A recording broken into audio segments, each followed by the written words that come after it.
राधे राधे, जय श्रीमन नारायण, हरे कृष्णा। कैसे हैं आप लोग? आशा करती हूँ कि श्री हरि की असीम कृपा आप सभी पर बनी रहे, आप सभी स्वस्थ हो, अच्छे हो। इसी कामना के साथ आज हम सुनेंगे कन्हैया की अद्भुत कथा। किसी ने सही कहा है कि यदि भक्त और ईश्वर का प्रेम सच्चा हो तो भगवान उसके लिए नंगे पैर भी दौड़े चले आते हैं। इस कथा में कुछ ऐसा ही है, तो आइए मन में भगवान श्री कृष्ण का ध्यान करते हुए कथा को हम सुनते हैं। एक बार की बात है, किसी नगर में एक राजा ने मंदिर बनवाया था।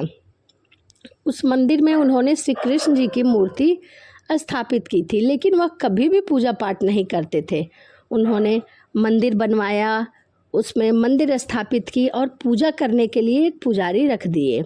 पुजारी नियमित कन्हैया जी को नहलाते और बड़ी ही श्रद्धा भाव से उनकी पूजा अर्चना करते थे। राजा भी रोज कन्हैया के लिए एक फूल की माला भेज देते थे और जब वह दर्शन करने आते तो पुजारी जी उस माला को उतारकर राजा को पहना देते। ऐसा करते करते पुजारी जी की उम्र बीत गई। एक दिन किसी वजह से राजा नहीं आ सके तो उसने एक सेवक के हाथ मंदिर में माला पहुंचवा दी और कहलवा दिया कि आज वह मंदिर नहीं आएंगे। इसीलिए पुजारी इंतजार करते रहे, परंतु राजा ना आए। इतना कहकर सेवक भी वहां से चला गया। पुजारी ने हमेशा की तरह कन्हैया जी को माला पहना दी, लेकिन जब शाम हुई तो पुजारी यह सोचने लगे कि माला उतारकर किसे पहनाई जाए। उसने सोचा, क्यों न यह माला आज मैं ही पहन लूं। वैसे भी मेरी उम्र हो चली है, जीवन का क्या पता कब खत्म हो जाए। इतना सोचकर पुजारी जी ने माला उतारकर अपने गले में डाल ली, लेकिन इतने में ही सेवक आ गए और उन्होंने बताया कि राजा की सवारी मंदिर की ओर निकल चुकी है। जैसे ही पुजारी को पता लगी कि राजा की सवारी मंदिर की तरफ आ रही है, पुजारी ने सुनी तो वह डर गया। उसने सोचा कि अगर राजा ने यह देख लिया कि वह माला पुजारी ने पहना है तो वह मुझे मरवा डालेगा। आनन फानन में पुजारी ने माला उतारकर वापस कन्हैया जी को पहना दिया।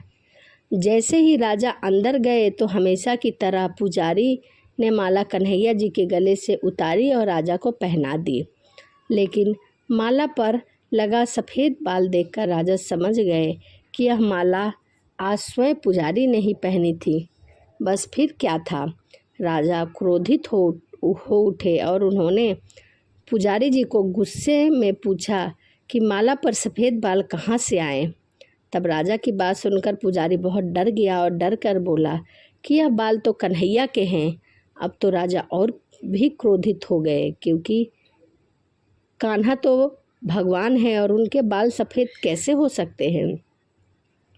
इसीलिए राजा ने फरमान सुना डाला कि कल श्रृंगार के समय राजा खुद आएंगे और देखेंगे कि सच में ही कान्हा जी के बाल सफ़ेद हैं या फिर पुजारी जी झूठ बोल रहे हैं। उन्होंने कहा कि अगर पुजारी ने झूठ बोला होगा तो उसे फांसी की सज़ा दी जाएगी। राजा का यह फरमान सुनकर पुजारी का बुरा हाल हो गया। उसने सोचा, अब क्या करे, कहाँ जाए। अगर कल कान्हा जी के सफ़ेद बाल ना मिले तो राजा उसे मरवा डालेगा, यह तो तय है।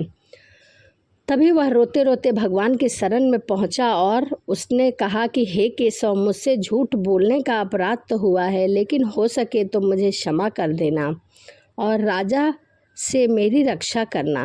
पुजारी ने कहा, हे माधव, आपकी सेवा करते करते मेरी उम्र बीत गई, मैं वृद्ध हो चुका हूँ। अब आप मुझे माफ़ कर दीजिए, ऐसी गलती दोबारा नहीं होगी। यही कहते कहते पुजारी न जाने कब उसकी आंख लग गई और उसकी आंख तब खुली जब सुबह हो चुकी थी।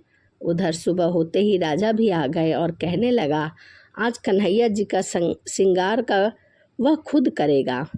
ऐसा कहकर जैसे ही राजा ने कन्हैया जी का मुकुट उतारा तो देखा कि श्री कृष्ण जी के सारे बाल सफ़ेद हुए हैं।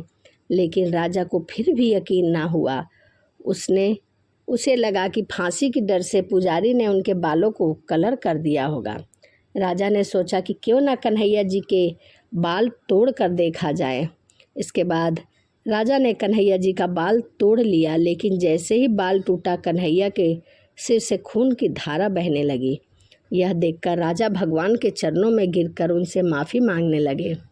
तभी श्री कृष्ण की मूर्ति से आवाज़ आई, राजन, तुमने मुझे केवल मूर्ति मात्र ही समझा, इसीलिए आज से मैं तुम्हारे लिए केवल मूर्ति मात्र ही रहूँगा। लेकिन पुजारी जी ने मेरे सच्चे भाव से सेवा की है, पूरी श्रद्धा से मेरी भक्ति की है, इसीलिए उनकी अनन्य भक्ति को देखकर मुझे अपने बाल सफ़ेद करने पड़े। कन्हैया ने कहा कि भक्ति में कभी भी संयंत्र नहीं होना चाहिए और सच्चे भक्त की लाज तो मैं कभी भी कहीं भी रखता हूँ। जो भक्त मेरे सच्चे मन से पूजा अर्चना करता है उसके लिए तो मैं नंगे पांव भी चले आता हूँ। तो यह भगवान श्री कृष्ण और पुजारी जी की रोचक कहानी थी। वीडियो आपको कैसी लगी कमेंट में राधे राधे लिखना ना भूलें। यदि मेरी वीडियो आपको अच्छी लगी हो तो आप चैनल को सब्सक्राइब, लाइक, कमेंट, शेयर ज़रूर करें। तो चलिए मिलते हैं अगली वीडियो में। सभी को राधे राधे। जय श्रीमन नारायण। हरे कृष्णा।